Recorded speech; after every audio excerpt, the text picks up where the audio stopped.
नमस्कार दोस्तों। स्वागत है आपका हमारे YouTube channel Edushree struggle to success में। दोस्तों, यह चैनल आपको परीक्षा और अन्य रोजगार से संबंधित सभी सूचनाएं प्रोवाइड कराता है और हमारी कोशिश रहती है कि हम ऑथेंटिक और जल्द से जल्द सूचनाएं सभी छात्रों को और अन्य लोगों को दें, ताकि वह उस पर अन्य कार्य कर सकें।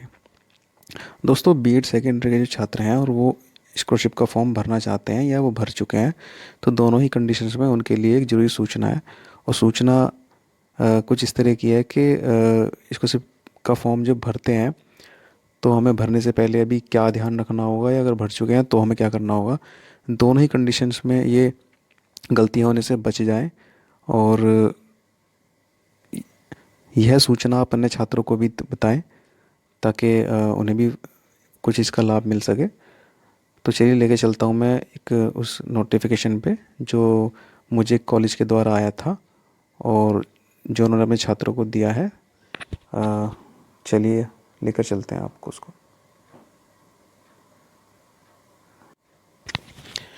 तो दोस्तों, यह वो नोटिफिकेशन है जिसमें आप देख सकते हैं, ये कॉलेज का नोटिफिकेशन जो उस कॉलेज ने अपने छात्रों को दिया है।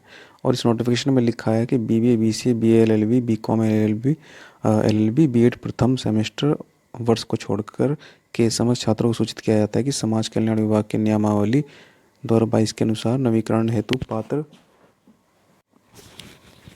छात्र छात्राएं वार्षिक परीक्षाफल अथवा सेमेस्टर नीति में दोनों सेमेस्टर का परीक्षाफल घोषित होने पर ही अपने पूर्व आवेदन पत्र का नवीकरण कर सकेंगे। नवीनीकरण के छात्र को केवल अगली कक्षा में प्रवेश की तिथि एवं गत कक्षा का परीक्षाफल एवं नामांकन संख्या अंकित करते हुए ऑनलाइन आवेदन किया जाना है। नवीनीकरण के आवेदन में कोई अन्य सूचना नहीं भरनी होगी। और इसमें इन्होंने बोल्ड करके दिखाया, अंडरलाइन करते हुए। अतः छात्रों को सलाह दी जाती है कि द्वितीय चरण के छात्रवृत्ति फॉर्म को भरने की अंतिम तिथि 7 नवंबर 2022 तक है। विश्वविद्यालय द्वारा परीक्षाफल घोषित करने के पश्चात ही छात्रवृत्ति आवेदन पत्र का नवीनीकरण करें। यदि छात्र रिजल्ट नोट या डिक्लेयर्ड का ऑप्शन चुनते हुए ऑनलाइन आवेदन करते हैं तो उनका आवेदन संदेहास्पद यानी सस्पेक्ट कैटेगरी में चला जाएगा तथा समय सारणी में संदेहास्पद डाटा को सही करने की समाअवधि 2 दिसंबर 2022 से 15 दिसंबर 2022 तक अनिवार्य रूप से परीक्षाफल भरते हुए आवेदन पूर्ण करके संस्था में जमा कराना होगा। ये संस्थान अपने लॉगिन आईडी से अग्रसारित करेगा। छात्र द्वारा परीक्षाफल को सही न करने या सही करने के पश्चात संस्था में जमा न करने पर उनका छात्रवृत्ति आवेदन समाज कल्याण विभाग द्वारा निरस्त कर दिया जाएगा, जिसकी संपूर्ण जिम्मेदारी छात्र की होगी। तो सीधा सीधा मतलब ये है कि अभी जैसे बहुत से यूनिवर्सिटी का रिज़ल्ट नहीं आया है फर्स्ट ईयर का, और उस कोर्स के बच्चे यानी कि बीएड के बच्चे सेकेंडरी में आ गए हैं, तो कहीं कहीं तो बल्कि प्रैक्टिकल भी नहीं हुए हैं, रिजल्ट की तो दूर की बात है। और छात्रवृत्ति का अभी समय आ चुका है और द्वितीय चरण की छात्रवृत्ति का फॉर्म भरे जा रहे हैं।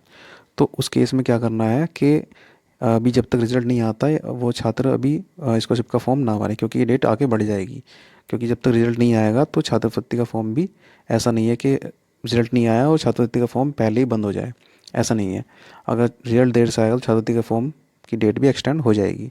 और जिन छात्रों ने भर दिया है या भर रहे हैं, भरना चाहते हैं, और उन्हें रिजल्ट नोट या डिक्लेयर्ड में का ऑप्शन उसमें आता है एक, उसमें भर दिया है, तो अ, उनका जो आवेदन है इसमें लिखा हुआ है सस्पेक्ट कैटेगरी में जा सकता है। और तो उसको फिर सुधारना फिर दोबारा पड़ेगा। तो उसकी जो डेट है 2 दिसंबर से 15 दिसंबर 2022 तक है। और फिर उसका प्रिंट आउट निकाल के जो सुधार करके प्रिंट आउट निकालेंगे, आप उसको कॉलेज में फिर दोबारा जमा करना होगा। तो इससे अच्छा यही है कि जब तक आपका रिजल्ट नहीं आ जाता आप छात्रवृत्ति का फॉर्म ना भरें। आपका जैसे ही रिजल्ट आ जाएगा आप छात्रवृत्ति का फॉर्म भरें, उसमें उसका जो भी डेट और उसका जो भी उसमें डाटा देना है वो आप दें और उसको ठीक तरीके से भरें। तो दोस्तों, यही एक महत्वपूर्ण सूचना थी, क्योंकि बहुत सारे छात्र सिर्फ इस वजह से वंचित ना हो जाएं कि उन्होंने फॉर्म पहले ही भर दिया और वो उनका सस्पेक्ट कैटेगरी में चला गया। तो दोस्तों, यही एक ज़रूरी सूचना थी, और इसी तरह की सूचनाएं आपको और भी मिलती रहेंगी समय समय पर। तो आप हमारा चैनल सब्सक्राइब जरूर करें और नोटिफिकेशन की जो बेल है उसको प्रेस कर लें, ताकि आपको जो भी हमारे द्वारा सूचना मिले सबसे पहले आपके पास पहुंच जाए और आप पे नोटिफिकेशन आ सके। बहुत बहुत धन्यवाद। Thank you.